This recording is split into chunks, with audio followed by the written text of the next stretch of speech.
is indeed our groundbreaking TV magazine show, Global Connections. Global Connections is all about the relationships which Namibia has with the global community. Here are our global connections. My name is Elizabeth Mbandi. The 26th of September 2023, there was a media meet and greet with the U.S. Ambassador Randy Berry. Let's have a look.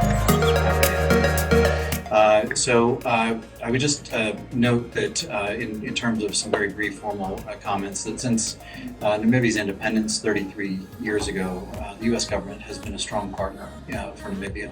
We're very proud to support development efforts in the fields of trade, economic growth, energy, education, environment, and wildlife protection, and especially in the health sector. Namibia is a role model for Africa in upholding democratic values, the rule of law, and a stable economy, especially when it comes to successful bilateral cooperation and project implementation. We found that measured over decades. The Peace Corps, the United States Agency for International Development, or USAID, the Department of State, and the Department of Defense. So additionally, I want to mention the presence of the Bureau of Overseas Building Operations. This is the guy down here on my far left. I'm really proud of the very careful planning that's gone on in the construction of this building. I would also note that it's employed over 2,000 Namibians over the course of its construction, right from the beginning stages to having art installations that feature Namibians, to consulting with Namibian organizations on incorporating indigenous plants and solar energy panels into the design and implementation of this program. If you've driven by recently, you've also seen a swath of green out in front of our embassy. I would just note that even the water that we use to lay the indigenous grass in front of that new embassy is watered with recycled water per the City of Windhoek's grey water system. So there's been a great forethought that's gone into every aspect of this. I do look forward very soon to inviting you also to a tour of the new embassy campus before we open. So with that, I just would welcome you again here. I'm not going to talk for very long because you really need to talk to these folks here. So I'm going to pass it off to the team to speak to you about a variety of ways in which we engage. Thank you. My team, working with colleagues across the mission, helps sort of design those schedules and to make sure that they're really productive interactions that have meaningful outcomes for both sides. To begin, you may ask, what is USAID? Well, USAID is one of the largest, if not the largest, official donor agency in the world. It accounts for more than half of the United States foreign assistance budget. Cooperation on global issues like climate change. All of this is made possible because of the contributions made by the American people. And at the very bottom, you'll see the American people. So everything that we're able to do in Namibia is a contribution of the taxpayers' ability to provide assistance to foreign assistance. And if you look right in the center of the logo, or of the identity, you'll see two hands clasped together. And that's a universal symbol of cooperation and peace. So our efforts are along those lines, cooperating with a range of partners to develop peace and security internationally. So how do we do that? Well, the key thing is for us to break the poverty cycle. We develop partnerships with government, private sector, civil society to influence the factors that result in disease, hunger, unemployment, conflict, and many more. So what's unique about our program here in Namibia, in addition to our assistance under PEPFAR? Well, there are very acute challenges in Namibia, as you no doubt know. One of those challenges, of course, is the issue of climate. The country is getting hotter and it's getting drier.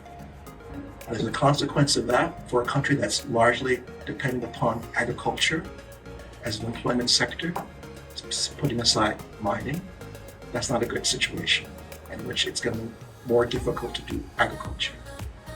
The other factor is the legacy of where Namibia has come from in terms of the era of apartheid. Those inequalities within the structure within the country still exist in terms of income disparity. So We have to look at ways in which we can generate or help communities to generate employment and expand the formal and informal sector. I was in Ohana just last week with the Minister of Sport, Youth, and National Service. And as a part of that visit, we were handing out equipment for various types of small business, including poultry, fisheries, baking, so that the young men have an alternative to become self-sufficient and self-reliant. So in conclusion, there is some documents in the back. Before you go out, we weren't able to do a projection. But for further information about USAID, in addition to the fact sheet, you can contact me. There's a media outreach. But there are just 2 points I would like you to take away. First is that USA Namibia is part of a much larger organization, a 62-year-old organization called USAID, where we have offices throughout Southern Africa and other parts of the continent, as well as other continents. So please consider us as a resource for information when it comes to development issues, be it trade, economic growth, or agriculture. But also, always feel free to seek clarification when you're preparing your stories in terms of, is this information up to date? Is there some clarification in our statements that are not quite clear to you? Working with people, feel free to reach out to us if you need clarification on what we're doing. So with those few words, I thank you for your attention. We do all the visas that allow people to do those activities. Last year, we issued 2,207 non-immigrant visas, in addition to some other types of visas, but 2,207 is kind of the top line number. The wait time right now for us to schedule an appointment is 60 days, which is lower than the worldwide average. So we are seeing a lot of third country nationals coming for visa appointments in Namibia. So if you are Namibian and you can't get an appointment, please just email us and we'll be happy to work you in to our appointment queue. I also just want to make you aware of the program we have called the Interview Waiver Program. So anybody in Namibia, resident here or a national of Namibia that's had a visa before, can skip the in-person interview requirement. And that significantly speeds up the processing time for those individuals. So if you've had a visa before and you're having trouble getting an appointment and you'd like to reapply to get a new one, please look at our website, and it's on the banner behind me, and you can find information about how to schedule an appointment through the Interview Waiver Program. The last thing I'll say is just that, as part of the visas that we issue every year, that includes students. The Department of State is committed to making sure that international students are able to study at our universities. That's what they would like to do. And last year we issued 90% more student visas across Africa than any previous year, particularly the year before, right? But we also include Namibians in that total, of course, 250 currently studying at U.S. institutions. So that's kind of my section in a nutshell, and I'm happy to answer any questions you have. Thanks. Real estate portfolio to personnel to budgets. So we're really the logistical and support platform for the embassy, and we enable my country team colleagues to practice. We have quite a few Namibians on staff, and they are truly the backbone of our embassy. I think it's fair to say we couldn't accomplish our mission goals and objectives without them. So one thing just to be aware of is we update our website. You can actually see it there. It's the na.usembassy.gov. We update that frequently with any current vacancy announcements. We also advertise in local newspapers as well as our Facebook page. Any applicants interested in applying for positions have to use the application called ERA, the Electronic Recruitment Application System. It's accessible via the embassy's website, and the link is also shared in all of our advertisements. In terms of our labor practice, the U.S. Embassy provides equal opportunity, and we provide fair and equitable treatment and employment to all people without regard to race, color, religion, sex, national origin, age, disability, political affiliation, marital status, or sexual orientation. Finally, our embassy abides by the Namibian Labor Act, and we practice fair and transparent employment practices. Happy to answer any questions. Each year, RSO facilitates up to 20 training exchanges with host nation police and judiciary staff at the ILEA facility. Areas of our collaboration include border security, combating wildlife trafficking, illicit materials interdiction, so forestry products and other items like that at the borders, rule of law, and anti-corruption practices. Recently, we've expanded this audience for training outside of just our traditional NAMPOL partners to include the Anti-Corruption Commission, the Namibian Revenue Authority, and the Ministry of Environment, Fisheries, and Tourism. NAMPOL and the City Police of Windhoek have both been supportive of all our requests for the embassy and assistance in building collaboration with American citizen service issues in our consular section. Secondly, our office is a participant in special projects. The first I'm going to note is the Container Control Program at the Walvis Bay Port. This program, which was started with the UN's Office of Drugs and Crime, as well as State Department grant money, combines NAMPOL, NAMRA, and Namibian Customs into a task force for inspection of containers and interdiction of illicit goods. The Regional Security Office continues to provide training to this task force for relevant topics, including evidence handling, illicit drugs and precursors, and endangered species of flora and fauna identification. Additionally, RSO supports U.S. Department of Treasury's multi-year engagement with NAMRA, focusing on revenue generation and improved processes. Lastly, RSO continues to liaise regularly with port security official and NAMPOL regional offices on more general security matters that are of interest to both of our countries. Thank you. To date, we've had over 1,800 volunteers served in Namibia. So we're really proud of that, and we're really committed to making sure that we continue to support that effort. Prior to the pandemic, we had 130 volunteers in country, and they were all located throughout all 14 regions. So many were very remote, but they were still able to make a difference in the communities that they were slighted in. So, I can tell you that COVID-19 was tremendous, as we all know. It had a tremendous impact on the work that we were doing, and also on our personal lives, right? We had to evacuate almost 7,000 volunteers worldwide. So right now, the Peace Corps program is in 62 countries, and we're right now in the process of revamping our efforts to bring back our volunteers to our pre-pandemic numbers. Currently, we have 15 volunteers serving in Namibia now, primarily in the northern and central regions. And we also just recently received 22 new trainees as of late August, and they're currently in training up in Uganda. So we're really excited about that, and they actually start this week their co-teaching and partnering with the teachers to build those skills. So we really continue to ramp up our efforts in support of our volunteers and also in support of the needs that were identified, especially in the education sector recently, right? With math and science. So these volunteers will be working in those areas.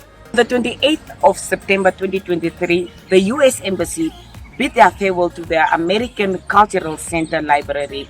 Let's have a look. All of you could attest of, the impact that this venue made in your life. Is it true? Yes. Or are we there? Are we getting there? All right, so my name is Joseph Achiho. I also started here. This is the place that really groomed me. This is the place that I started here. And, filling in all those application forms for me to be able to go to the Yali Regional. So I'm a Yali Regional Fellow. I also continued and through this venue came here, parking Imelda and Rochelle and Janine and everybody to apply and using the printer. And do you remember those moments? Coming up, and then when you come there trying to copy your papers, you are being told that no, you must come with your own papers. We can only offer you the ink, but the papers must come from you. So I went through that whole process again, and then it led me to the Mandela Washington Fellowship in 2019. Unfortunately, work started, life started. I continued volunteering, kept on knocking here, coming here, saying hi to George and Janine and everybody. And along the process with my own qualifications and my own experience and trying to hustle here and there, 3 weeks ago I was told that Josephat, you were selected to become the alumni coordinator at the US Embassy.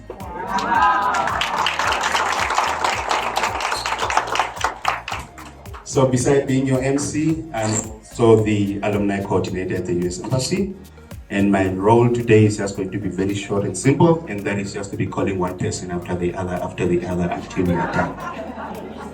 Many faces here tonight to join us. I came for a number of reasons. One of them was this is Josephat's first emceeing experience on behalf of our mission, so I came to check it out. How's he doing so far? Okay. All right. Okay, this is good. But the other reason I came is really to join you for a chance to honor our memories and to honor our history. That, as Tiffany said, we have a big change ahead of us in the next few months. A shift to a new home here in Windhoek, and we're looking forward to that. Of course, with all of the excitement and the opportunity that lies ahead of us, also we want to take a pause and to remember those spaces and those locations that have been meaningful since our presence here in 1990, and the history that we've accumulated over the intervening 33 years. So my own personal history of this space and Windhoek is short. I've been here for less than a year. But I am familiar with the stories and the history of our engagement here, so I'm very, very pleased to be here and to hear from those who have been here longer and whose history, and young adults, young professionals, and you can think back to those places that made a great impact upon you, or those individuals that made a great impact upon you, or the opportunity that presented. In the early days, this space provided citizens of the newly independent Namibia access to information for the first time through the books, the periodical collections, the computers and the internet. Some of you became not only library patrons, but also personal friends. I can tell you that very few places provide the ambience that was evident in this space back in the day. Tonight is bittersweet as we celebrate the end of an era. After more than 3 decades of providing an open access information center, learning and program space here at the American Cultural Center, the services of the American Library has permanently ended. Closing the American Library was heartbreaking for the staff as we witnessed firsthand the impact this space has made on our youth. Young people who in the midst of their search for a purpose found solace in this library, which allowed them to carve out meaningful paths. The US Embassy will continue to build on the strong US-Namibia relationship through public engagements it will offer to Namibians and our alumni community at the American Center. That's a testimony that I have for this place, and it being closed, I think I want also to send a message to others that such place is not everywhere where you can find it, but you can utilize it. And you find many young people doesn't use these platforms mostly, so they stay out or be in a bar and everything. What they do, I used to host events here on computer coachings for kids. So we do partnership with universities and all other people. So these are the opportunities. He said there will be a bigger place that will be opened. So I'll be the first one to host the event. Thank you. Good evening, friends. I stand on the protocol as established by the speaker. My name is Crystal, and okay, so where do we start? I was a high school student at Windhoek High, and this space became a third space for me, a space of safety, comfort, and a space that actually built confidence and bravery for me, where I could collaborate on ideas with friends that joined me in this space. I think there was a table here where we used to do homework together, and those ideas I still carry with me. And what Joseph had said earlier, I can also resonate in that, is that after I graduated, I too was fortunate enough to join the US Embassy's Cultural Diplomacy Department, which is the American Cultural Center, as a staff member. And I then had the opportunity to give back in this very same space. These same approaches that were given to me by Ms. Imelda, Ms. Rachel, and back in the day, the late Ms. Kawaria. And I was able to do some reading programs with the ambassadors prior to you, Your Excellency. Reading programs with the public affairs officer all over the country, and that was such a rewarding experience for me to teach literacy to young Namibians to grow up knowing what reading is and also knowing what Dr. Seuss is or who Dr. Seuss is. So I would like to take this opportunity to thank the US Embassy and specifically Ms. Imelda, Ms. Rachel Duck, for the opportunity to grow or to develop a space, a third space, to grow young Namibians in terms of youth development and sustainable growth. We did this, or the center opened relatively shortly after independence. And by then I was just a young girl looking for a job. And I happened to hang out in libraries. And I learned from the other public library that there was a library opening here, it opened here, and they are having positions. And as luck would have it, I applied and I got the job. And what a journey it became. I can honestly say, not only did I earn the money to pay for 2 degrees, which launched a career for me further on, but it's the other skills. I'm grateful that I got that foundation. But it's the people, it's the journey, it's the human relationships. I just told the ambassador, my first boss here, she chose, the way she chose us as the employees, I only realized it afterwards. She basically chose employees from each population group in Namibia. It was quite a challenge, as you can imagine. But at the end of the day, we learned to work with each other. And because we knew we were earning good money, we also felt good. We were working for the Americans. And we learned how to write. I learned here how to write. I can honestly tell you, I had a boss, Dr. Hinning. I went through 3 different jobs here. I started in the library and eventually did what was it called? I think administrative assistant, something, the financial and administrative affairs.